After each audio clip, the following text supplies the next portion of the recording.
pour tous ceux qui sont fonctionnaires de l'État depuis des années, ils savent qu'au premier trimestre de l'année, il existe un glissement en termes d'opérations de paie qui doivent être réalisées parce qu'au niveau du premier trimestre, particulièrement au mois de janvier, il y a des nouvelles mécanisations et des nouvelles mises à jour qui doivent être opérées.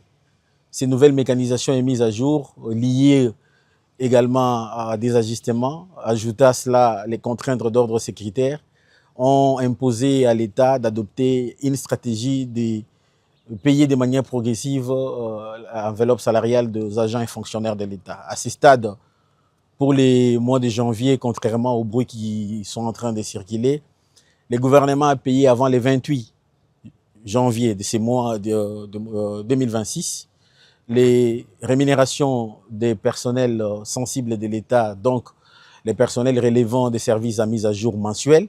C'est notamment les éléments de nos forces armées, les éléments de la police nationale congolaise, les membres de la DINACOPé, donc les enseignants pour la ville-province de Kinshasa. Ceux-là ont été et ont touché leur rémunération avant le 28 du mois de janvier. Pour les autres catégories, compte tenu des glissements, les pays ont continué au-delà de la date du 28 avec les médecins qui ont été payés la semaine passée. Aujourd'hui, je crois que la paie va continuer encore. Je crois que dans les 72 heures, nous allons clôturer les opérations de la paie du mois passé.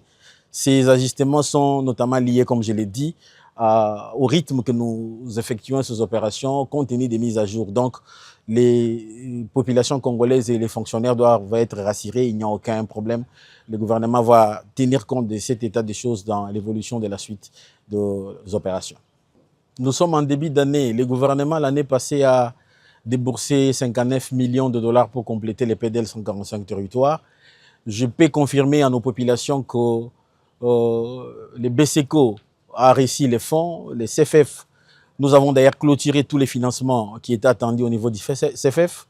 Les PLID également avaient déjà réussi tous les financements pour les premiers volets et qu'au courant de l'exercice 2026, la loi des finances de l'année a prévu des sommes qui vont être allouées de manière pragmatique au programme PDL 145 territoires.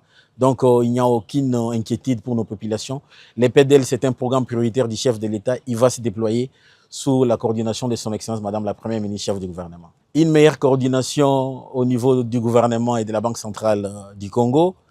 Une meilleure coordination également au niveau des services opérationnels du gouvernement, la DGDA, la division des mines pour accélérer l'exportation du cobalt et des meilleurs ajustements au niveau de la régulation budgétaire entre les finances et les ministères du budget.